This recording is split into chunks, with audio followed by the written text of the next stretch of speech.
नमस्कार, मैं हूं श्वेता सिंह। बर्फ की इन खूबसूरत वादियों के बीच सरहद की जलती तस्वीर आपको दिखाने के लिए पहुंचे हैं हम यहां उड़ी से लेकर पुलवामा तक का सफर हम तय करेंगे और उस सब के बीच हम आपको दिखाएंगे कि सर्जिकल स्ट्राइक से लेकर एयर स्ट्राइक के बीच कितना कुछ बदला है, दुनिया ने कैसे देखा है एक सशक्त हिंदुस्तान और पाकिस्तान किस तरीके से एक के बाद एक बेनकाब होता गया है।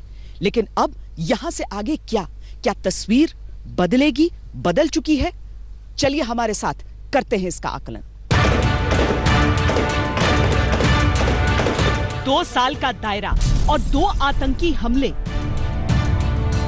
लेकिन जो याद रखना है वो है पलटवार, आतंक पर हिंदुस्तान का पलटवार। India will fight as one, India will win as one.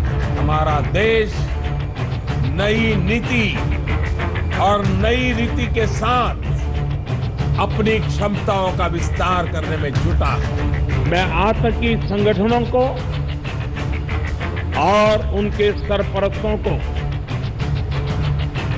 कहना चाहता हूं कि वे बहुत बड़ी गलती कर चुके हैं। इस बार सबका हिसाब होगा, हिसाब पूरा होगा। बहुत बड़ी कीमत उनको चुकानी पड़ेगी।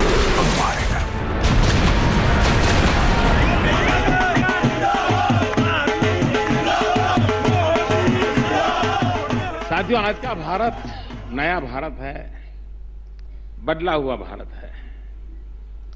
हमारे लिए एक एक वीर जवान का खून अनमोल है।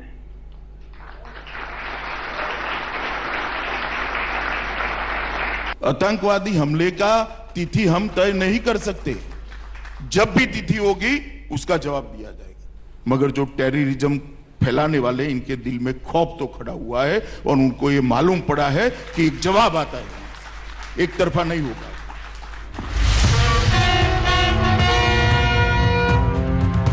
आतंकवाद की हकीकत यह है कि शुक्रवार को हुए एक हमले में हमने फिर अपने 4 वीरों को गंवा दिया।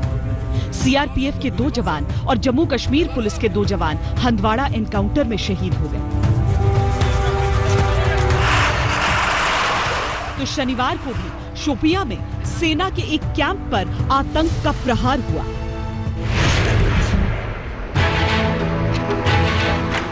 हम उरी के लाइन ऑफ कंट्रोल से लेकर दक्षिण कश्मीर के पुलवामा तक के सफर पर निकले।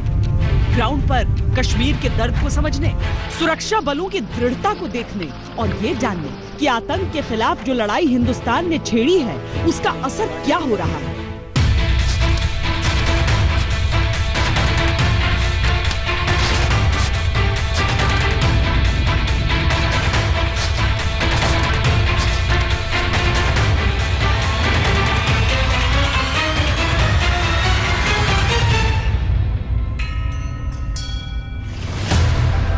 हिंदुस्तान हमेशा ही एक बेहद मजबूत देश रहा है। फिर भी कोई तो कारण है कि युद्ध पर युद्ध जीतने के बावजूद पाकिस्तान प्रायोजित आतंक बार बार हमें घायल कर जाता है।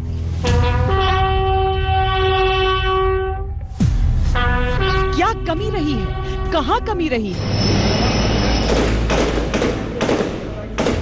उरी से पुलवामा के दायरे में, या यूं कहें कि सर्जिकल स्ट्राइक से एयर स्ट्राइक के दायरे में जो संकेत भारत के एक्शन से मिले हैं वो आतंक के खिलाफ निर्णायक लड़ाई में आर या पार का नतीजा देंगे, ये विश्वास भी बनने लगा है।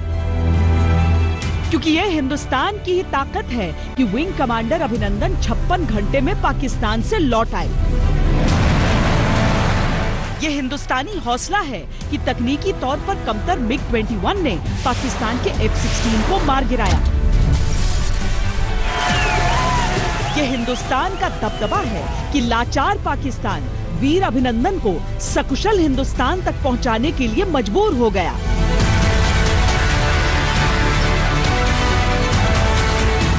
इस देश की ताकत है, डिक्शनरी के शब्दों के अर्थ बदल देता है। कभी अभिनंदन का अंग्रेजी होता था कांग्रेचुलेशन, और अब अभिनंदन का अर्थ बदल जाएगा। पुलवामा की घटना के बाद, एयर स्ट्राइक के बाद आज पूरी दुनिया में पाकिस्तान अलग थलग पड़ा है। मैं मानता हूं ये भारत की बहुत बड़ी कूटनीतिक विजय है और किसी भी युद्ध कैदी को कम से कम समय में हमारे अभिनंदन को वापस लाने का अगर स्थिति हम पैदा कर सकते हैं तो मैं मानता हूं ये हमारी डिप्लोमेसी की विजय है।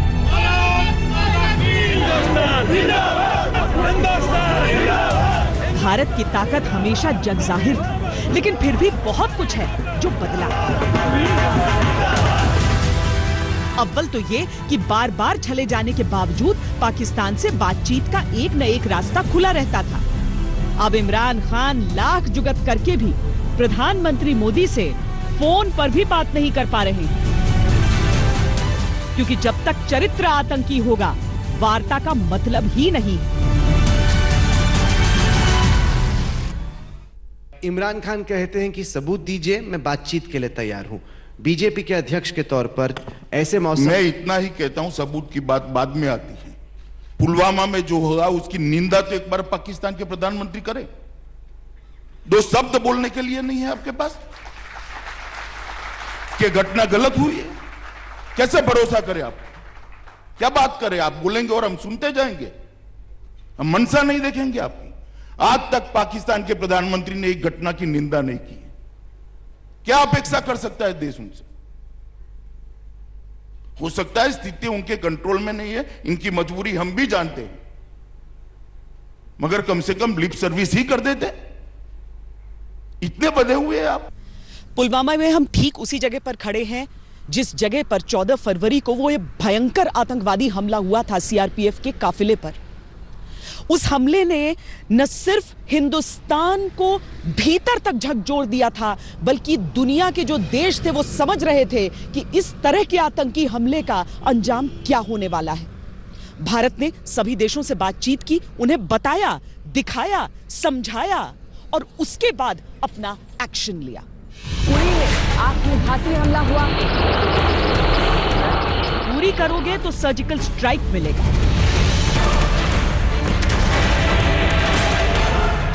उनको ईंट का जवाब पत्थर से देना चाहिए कि नहीं देना चाहिए, और इसलिए सर्जिकल स्ट्राइक किया। और मुझे मेरी सेना पे गर्व है, मेरे जवानों पे गर्व है। जो योजना बनी थी उसको 100% तस्सू भर गलती किए बिना उन्होंने इंप्लीमेंट किया। पुलवामा करोगे तो एयर स्ट्राइक मिलेगा। उरी की घटना के बाद सर्जिकल स्ट्राइक और पुलवामा की घटना के बाद एयर स्ट्राइक। दुश्मनी की नीयत से उठने वाला हर सर कंधों से उतार दिया जाएगा। देखिए, हमारा लड़ाई जो है काउंटर टेररिज्म, हमारा लड़ाई जो है टेररिज्म के साथ है। तो जब तक पाकिस्तान जो है इसको इस तरह से सपोर्ट करता रहेगा, हम उनके जितने भी टेररिस्ट कैंप और जितने भी उसके ट्रेनिंग एरियाज हैं उनको हम टारगेट करने के लिए तैयार हैं। गुस्ताखी के लहजे में उठने वाली हर आग को झुका दिया जाएगा। पहले क्या होता था, कितने भी लोग मारे जाएं, जवान सभी शहीद हो जाएं, लेकिन शायद ही कोई बड़ी कार्रवाई होती थी। लेकिन अब कोई भारत को आंख दिखाने का साहस नहीं कर सकता।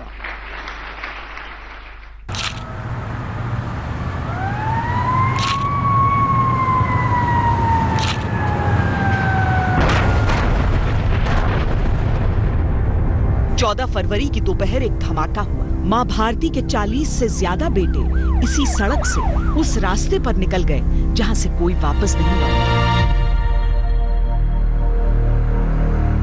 वो वीर गति को प्राप्त हुआ, लेकिन उनके बलिदान ने हिंदुस्तान को जगा दिया।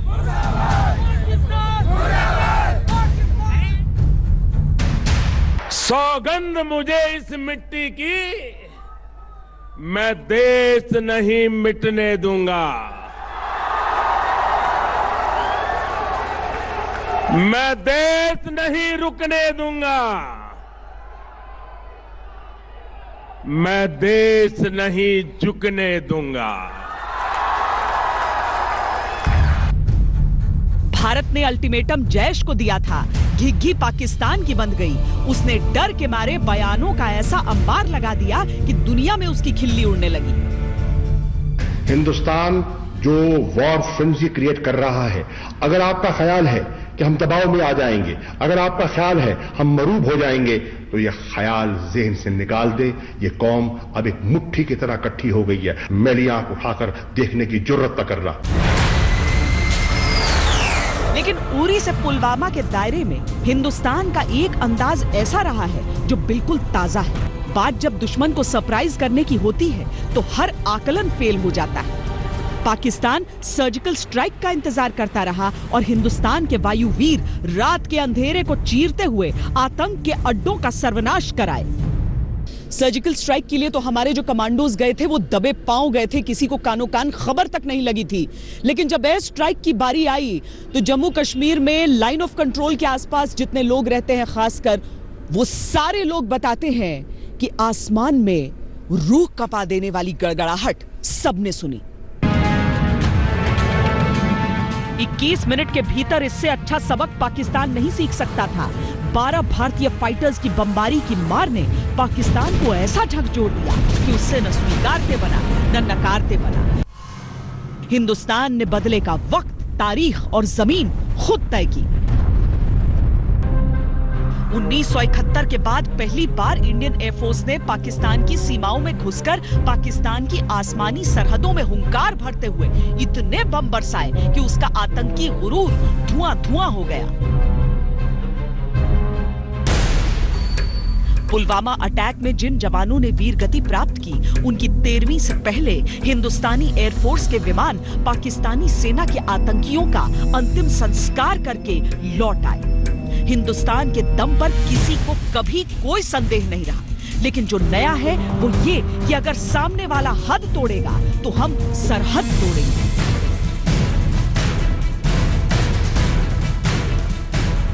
और आज पूरा विश्व भी भारत को समझने लगा है। साथियों, आज का नया भारत नीडर है, निर्भीक है और निर्णायक है। नए संकल्प का नया उदाहरण फिर मिला जब एयर स्ट्राइक के अगले ही दिन पाकिस्तान ने अपने F-16 विमान भारत की सरहद भेदने के लिए भेजे।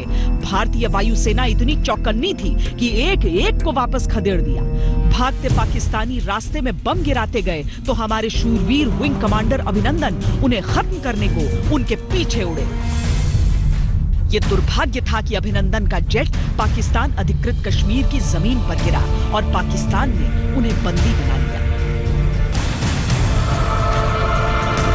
लेकिन हिंदुस्तान का रुतबा देखिए, संकल्प देखिए कि ब्लैकमेल करने की कोशिशों के सामने न देश झुका, न दबाव के टैक्टिक्स के सामने झुका हमारा शेर।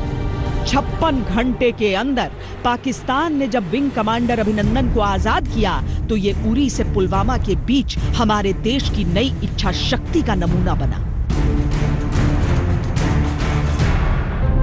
लेकिन अगर आतंक के खिलाफ लड़ाई में हमें सफल होना है, अगर हमारे सुरक्षा बलों के हाथों को हमें और मजबूत करना है, तो न तो ये लड़ाई रुकनी चाहिए, न ही हमें किसी भी कीमत पर समझौता करना चाहिए। ये सही है कि विंग कमांडर अभिनंदन ने अपने MiG-21 से पाकिस्तान के कहीं बेहतर F-16 को मार गिराया, पर हमें कमजोर विमान से संतोष ही क्यों करना पड़ता है? क्यों नहीं हमारे सुरक्षा बलों के हाथों को इतना मजबूत रखा जाता है कि सामने वाला हमला करने की भी सोचे तो उसकी रूह कांप उठे?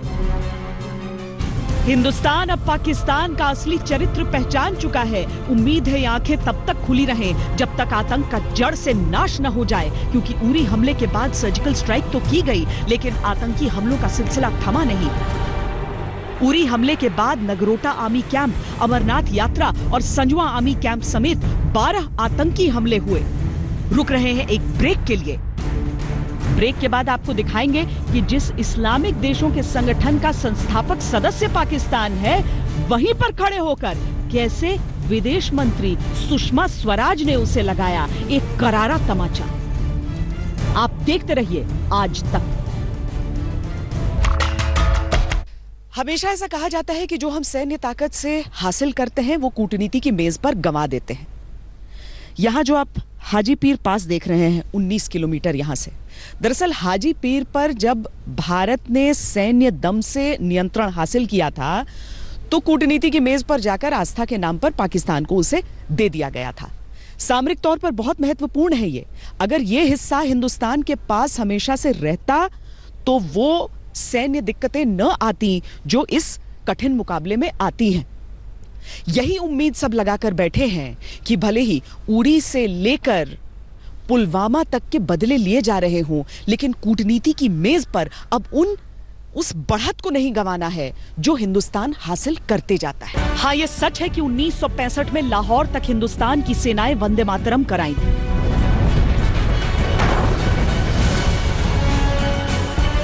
अत्यधिक सामरिक महत्व वाला हाजी पीर पास का इलाका ताशकंद समझौते के बाद पाकिस्तान को लौटा दिया गया और इसका खामियाजा करगिल युद्ध में हमें झेलना पड़ा। लेकिन अब शायद पुरानी भूल से हिंदुस्तान सबक लेना सीख चुका है। नतीजा ये कि आज हिंदुस्तान के साथ पूरी दुनिया खड़ी है। आतंक का पट्टा पहने अपनी जमीन पर पाकिस्तान अकेला है। So I stopped paying Pakistan the $1.3 billion that we were paying them. Hindustan ने दुनिया को बताकर पाकिस्तान को मारा। हवाई सरहदों को पार करके मारा, प्रोटोकॉल और शिष्टाचार को किनारे रखकर मारा। न चीन ने चू की, न इस्लामिक देशों के संगठनों में से किसी ने हिंदुस्तान की आलोचना की और न ही किसी और मुल्क ने पाकिस्तान के आंसू पोंछे। पूरी दुनिया ने एक आवाज में स्वीकार किया, हिंदुस्तान ने जो किया ठीक किया। We are aware of the recent dastardly terrorist attack on our security forces in Pulwama, Jammu and Kashmir, perpetrated by Jaish-e-Mohammed, a Pakistan-based and supported terrorist organization. 1 मार्च 2019 हिंदुस्तान की विदेश मंत्री सुषमा स्वराज जिस मंच पर खड़े होकर आतंकवाद के मुद्दे पर हिंदुस्तान का परचम लहराकर लौटी हैं, वो मंच 57 इस्लामिक देशों का संगठन है। पाकिस्तान उसका संस्थापक सदस्य है, लेकिन देखिए हिंदुस्तान की बदलती तस्वीर। पाकिस्तान की कुर्सी खाली रही, हिंदुस्तान के रुख के साथ पूरा संगठन खड़ा रहा। कभी पाकिस्तानी राष्ट्रपति याह्या खान ने भारत को इस मंच पर बोलने से रोक दिया था। आज पाकिस्तान अपने बिल में घुस गया, हिंदुस्तान का नेतृत्व वहां दहाड़ कर आया। Reach of terror is growing, its lethality is increasing, and the toll it is taking is rising. संयुक्त राष्ट्र सुरक्षा परिषद में आतंकी मसूद के खिलाफ अमेरिका, रूस, ब्रिटेन भारत के साथ है। पहली बार चीन खामोश है, क्योंकि हिंदुस्तान आजादी के बाद से मिले हर जख्म का हिसाब करने के मूड में है और दुनिया का भारत को समर्थन है।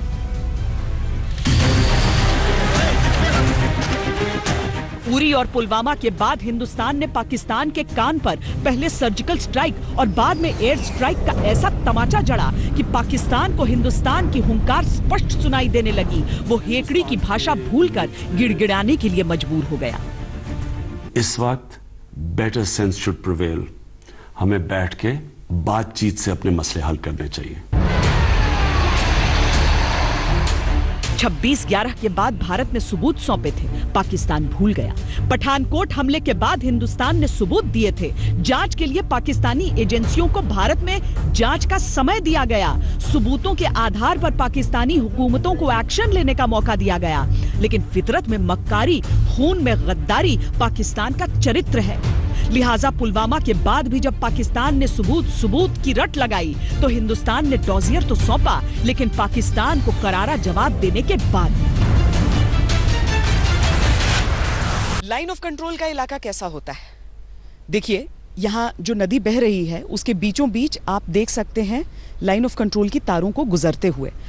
एक तरफ हिंदुस्तान के गांव हैं, दूसरी तरफ पाकिस्तान का निर्माण आप देख सकते हैं। हम आपको जो सैन्य ठिकाने हैं उसकी तस्वीर इसलिए नहीं दिखाना चाहेंगे क्योंकि सुरक्षा से जुड़ा मामला हो जाता है और राष्ट्रीय सुरक्षा के साथ किसी भी तरह की खिलवाड़ नहीं सही है। लेकिन यहाँ गांव का ऐसा उलझा हुआ आप वातावरण देखिए कि एक तरफ हिंदुस्तान के गांव, दूसरी तरफ पाकिस्तान का गांव शुरू हो जाता है और इस सब के बीच जो नदियाँ भी हैं वो कुछ हिस्सा उसका पाकिस्तान के भीतर, कुछ हिस्सा हिंदुस्तान में बहता हुआ आता है और फिर आगे से फिर पाकिस्तान की सीमा की शुरुआत हो जाएगी। कभी उरी को कश्मीर की खिड़की कहा जाता था, लेकिन आज उरी का मतलब वो मोड़ है जहां से हिंदुस्तान ने सहनशीलता के मायने बदल दिए। अब यहाँ पर क्या स्थिति है? यहाँ पर आप यहाँ पर रहते हैं? यस मैम, यहीं पे हैं। अच्छा, यहाँ पर कुछ अनयूजुअल आवाजें कुछ इस तरह की आती हैं आप लोग? यस मैम, आती हैं मैम। पहले तो नहीं मैम आई, लेकिन last night I. Last night आपको आई थी? और सुबह 11 बजे के करीब एग्जैक्ट यहाँ सीरियस मैम इस पहाड़ी पे मैम वहाँ पे। आप लोगों को मन में कुछ लगता है कि कहीं मतलब डर है या? मैम डर तो लगता है जब हम सोचते हैं कि वॉर वगैरह कुछ ना हो जाए यहाँ पे, क्योंकि हमारे घर पे हम बचपन से यहीं पे रहते हैं और बॉर्डर यहीं पर लगा है। बॉर्डर इलाका वो सारा पूरा बॉर्डर का इलाका मैम। और वहाँ तक मामला हो गया मैम। वहाँ पे ये उड़ीसा उस साइड में इस्लामाबाद पीछे वाली साइड में ये लगामा है। अपने अच्छे दिनों में उरी शहद, जंगली मशरूम, कंबल, अखरोट के लिए दुनिया भर में जाना जाता था।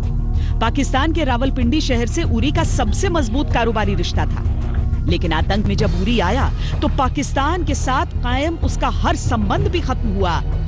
यहाँ से बस 42 किलोमीटर दूर है वो मुजफ्फराबाद जो पाकिस्तान अधिकृत कश्मीर का हिस्सा है। पाकिस्तान वहाँ से आतंकी गतिविधियों का संचालन करता है। आतंकियों के लॉन्च पैड और कैंप्स वहाँ हमेशा तैयार रहते हैं। यही वजह है कि हिंदुस्तान की एयर स्ट्राइक का एक केंद्र मुजफ्फराबाद भी था।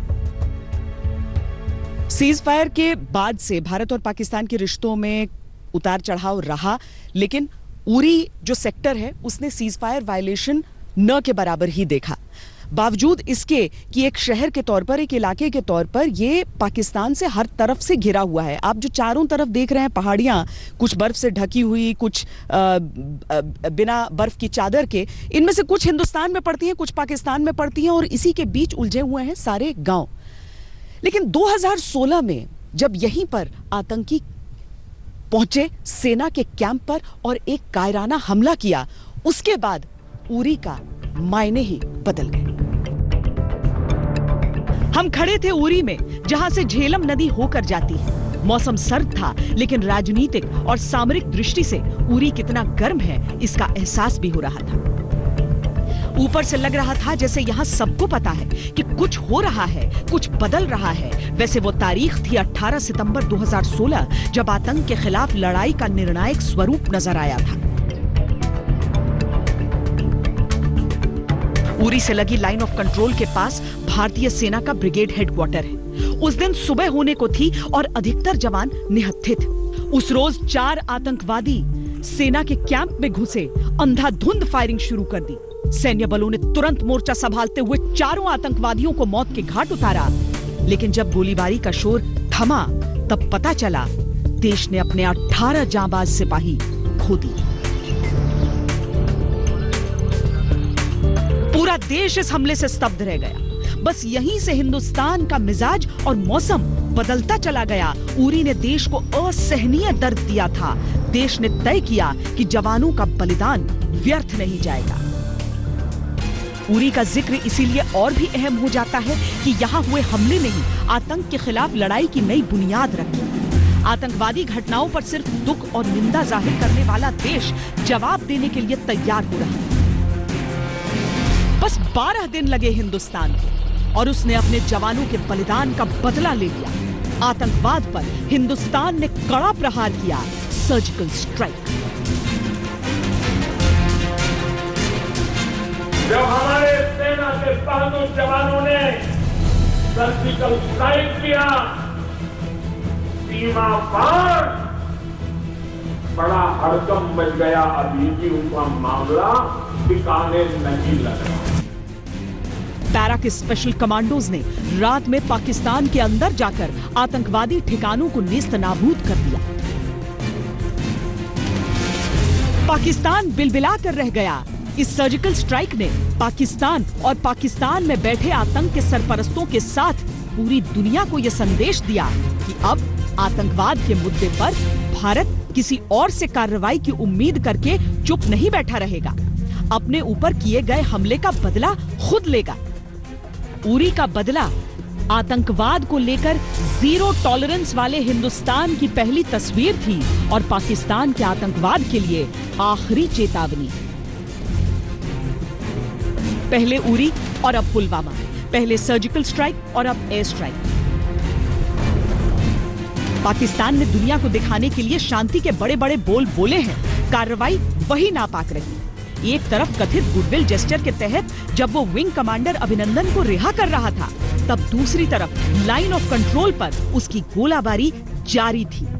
तो इधर आएगा, ये मारेगा और हमारे इन मकानों में पड़ता है। ये वो वाली पोस्ट ये सामने, ये बिल्कुल सामने है। ये मारता है इस वाली पोस्ट, हमारी वाली पोस्ट ये है ना, हाँ। इस पोस्ट पे, और इस पे जो ऊपर से निकल गया, हाँ। वो हमारे एरिया में आग मिलता है आग। इसीलिए न तो पाकिस्तान पर भरोसा करना है और उसे टैकल करने के लिए एक नहीं कई हथियार तैयार करने हैं।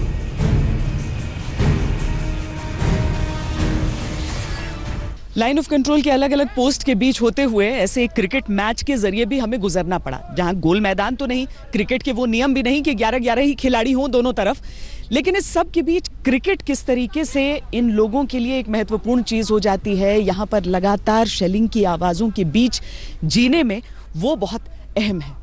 जहां तक भारत पाकिस्तान का सवाल है, वहां भी तो कूटनीति के लिए क्रिकेट का कितनी बार इस्तेमाल हो चुका है। एक जंग सरहद पर और एक जंग क्रिकेट के मैदान में।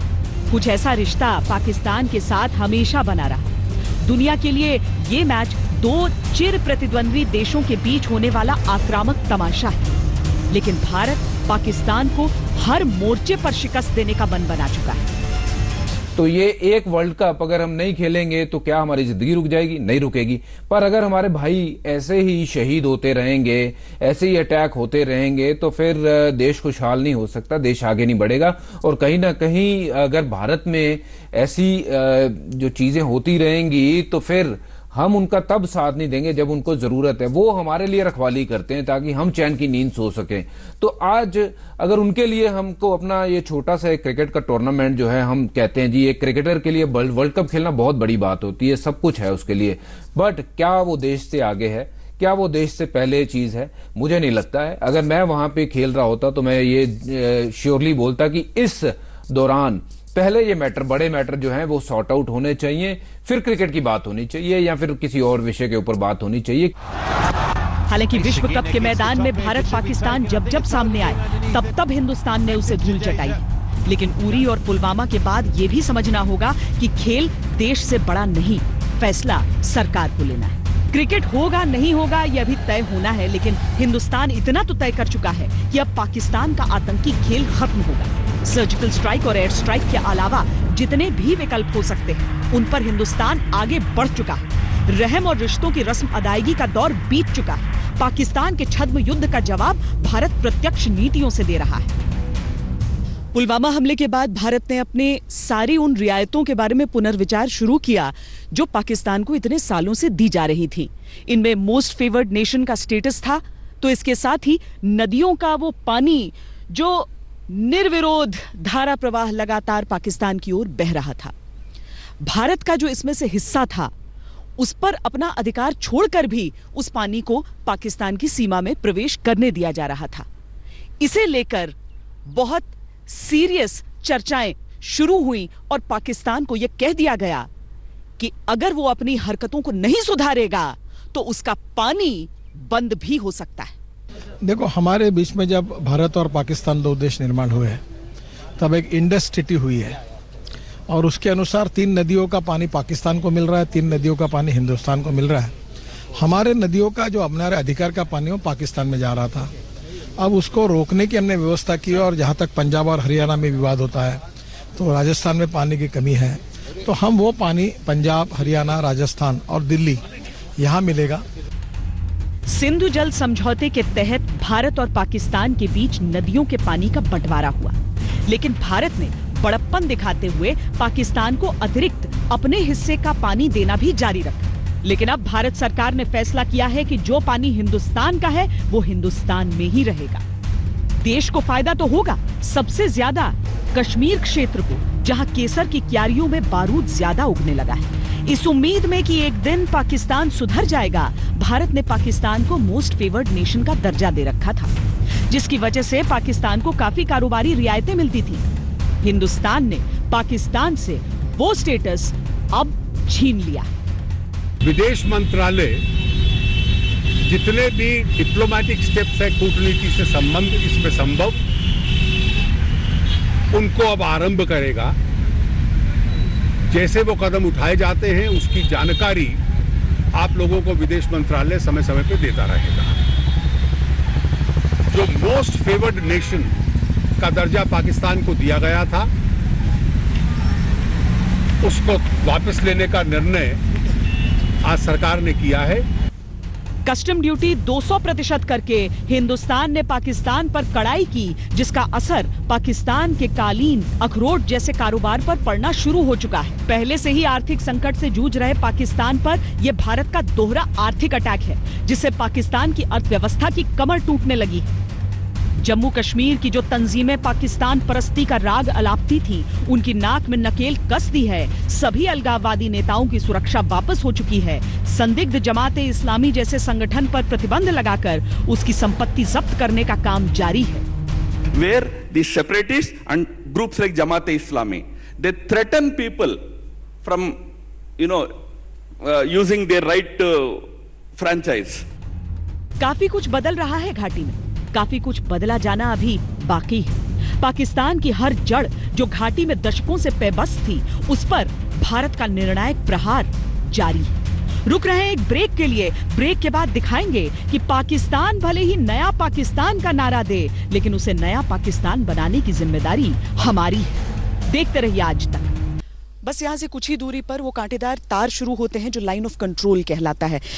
यहाँ पर सोचिए इतनी ज्यादा बर्फ, और इससे आगे जब आप बढ़ेंगे तो बर्फ और ज्यादा गहरी है, और लगभग साल में हर वक्त जो चोटियां हैं पहाड़ों की उतनी ही बर्फ से ढकी रहती हैं।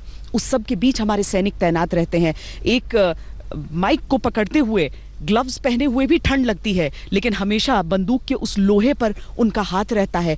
उससे भी बढ़कर ये कि यहाँ पर हमें किसी से चौकन्ना रहने की कम से कम आवश्यकता नहीं है, लेकिन हमारे जो सैनिक हैं उन्हें हमेशा अलर्ट में रहना होता है।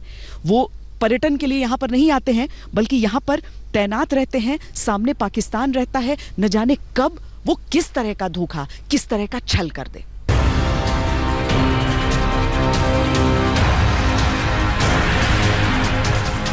मार्च का महीना है, पर पारा माइनस में चल रहा है। फिर भी जवान डटे रहते हैं सरहदों पर, क्योंकि दुश्मन अमानवीय पाकिस्तान है। 24 घंटे निगहबानी जरूरी है।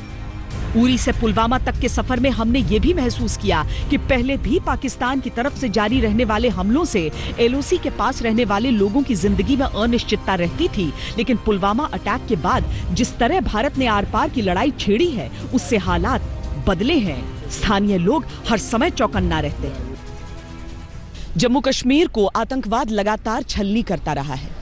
उरी और पुलवामा ने हमें इसीलिए झकझोरा क्योंकि यहाँ पर मौत का आंकड़ा बहुत बड़ा था, लेकिन इसके बावजूद नगरोटा, संजवा, ये सारे मामले होते रहे। इसीलिए हिंदुस्तान को ये याद रखना है कि युद्ध जरूरी नहीं है किसी देश के साथ, लेकिन आतंक के खिलाफ जंग तब तक जारी रहनी चाहिए जब तक आतंक को हम जड़ से न उखाड़ फेंकें।